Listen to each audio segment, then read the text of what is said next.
Hey everybody, Sky here, and we are back with Dragonfly barrettes, part 2. I decided to go with the smaller one. Now, you're going to see me pull the small one out of the coffee cup I was in. There's a bit of a jump because the camera decided it was going to go, ha! I don't want to work for this scene. Anyway, I'm actually going to be using a edge beveling tool to bevel the corners off the cut edges. Now, normally, this is done while flat. I did it backwards. Now, this is one, I forgot to do it before molding. 2, I've actually found that when I'm making the barrettes, it is easier on me, on my hands, to have them molded before I do the edge beveling. So, if you're a beginner doing leatherworking, or you are an experienced person, yes, before molding, edge trim, definitely, most of the time. In this case, I did it backwards. I do find it easier on my hands though. I have hand issues due to degeneration in my neck, and I have consequently numbness in my ring and pinky fingers on both hands. Now, I do come off of camera view from time to time while I'm actually doing the beveling. That is my mistake. I do apologize for that. That does make it kind of difficult sometimes.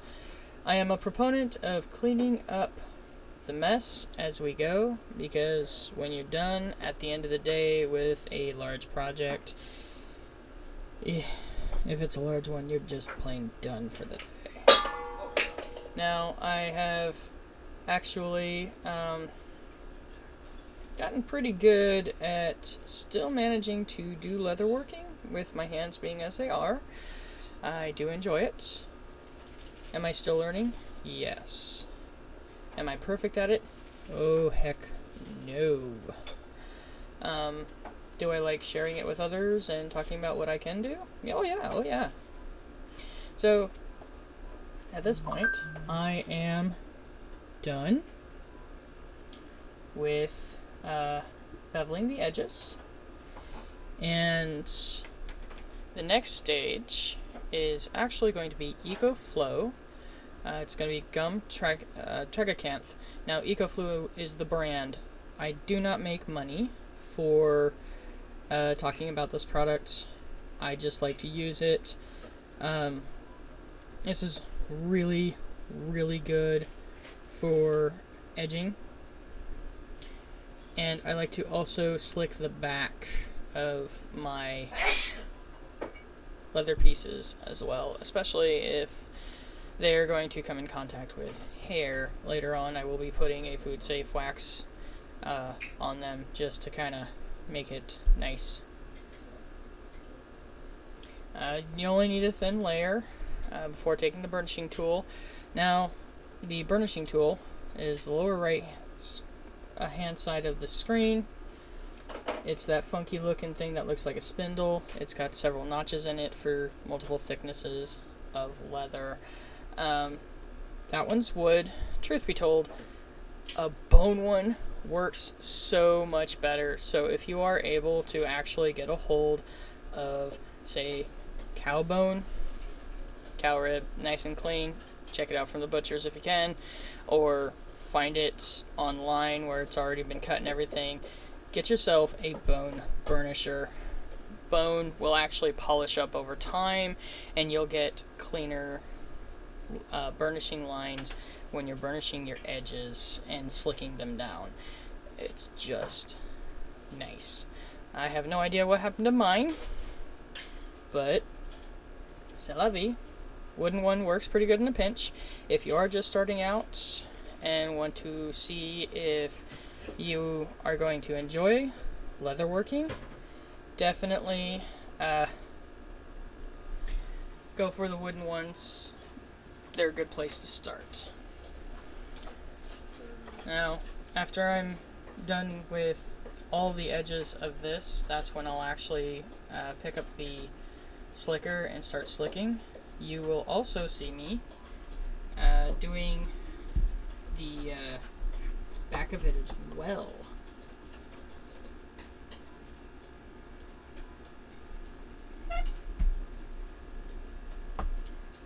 And there are points where I'm actually having to add to it. There are also going to be a couple of jumps here and there where I needed to edit out, again, the camera having issues.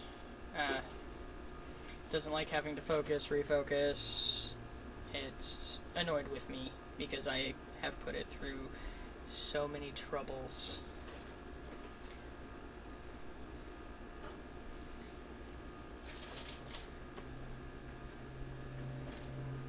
And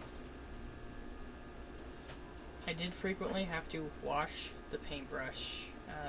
I recommend doing that because it keeps the paintbrush nice.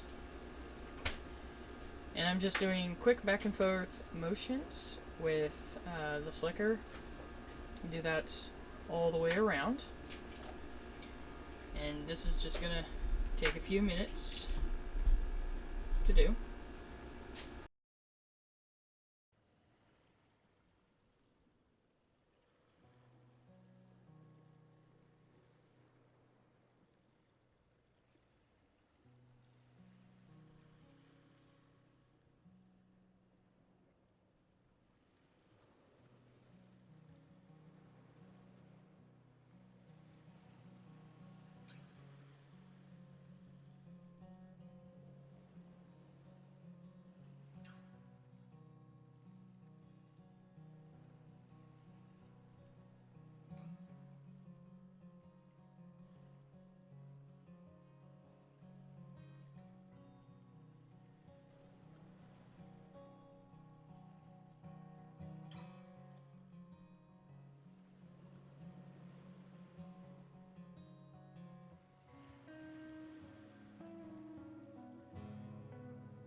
So yeah, the gum will actually soak into the leather here and there.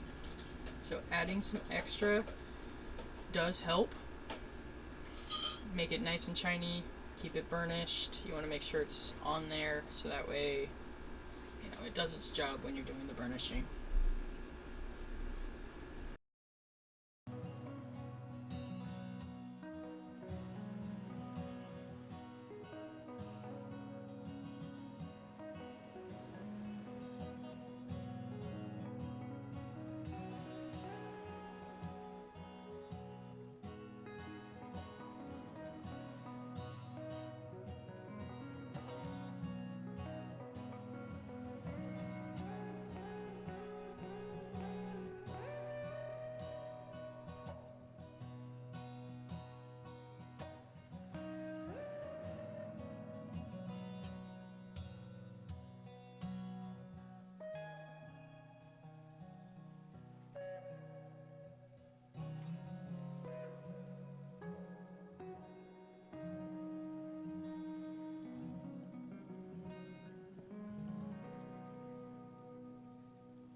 Alright, so as you've been able to see by the parts of the barrette that is in view, forgive me, I will be working on that. The edges have been getting glossier and glossier. Now I've also been flexing the barrette to check to see how well it's going to hold shape.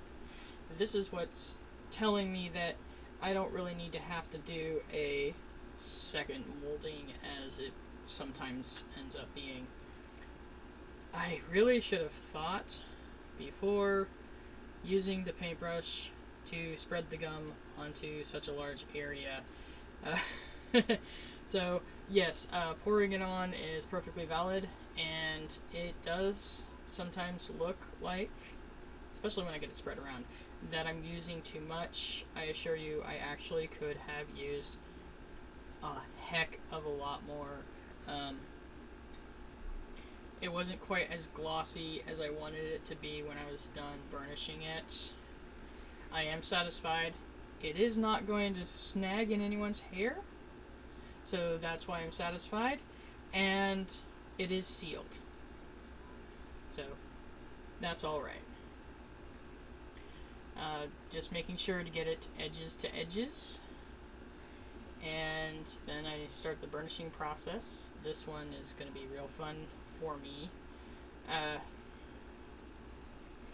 because I'm going to be flattening the barrette here in a minute, as you'll be able to tell.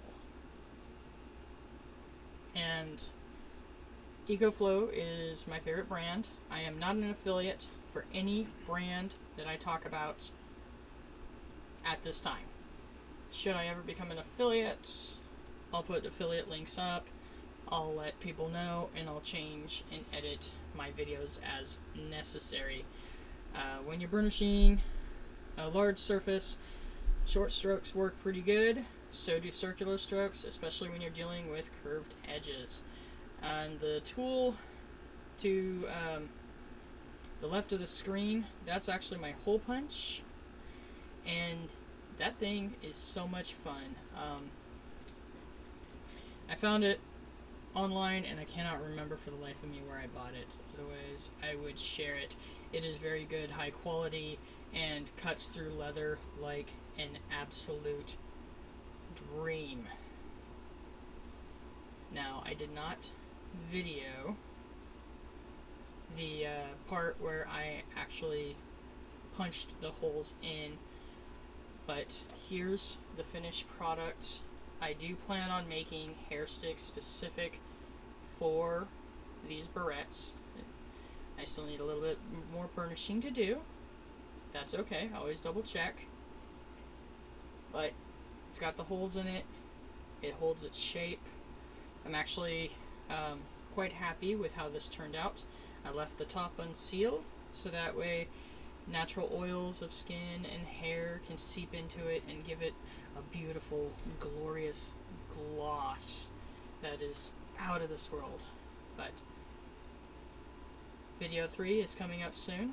If you like what you've seen here, like, subscribe. I'm posting whenever I have time. You all have a lovely day.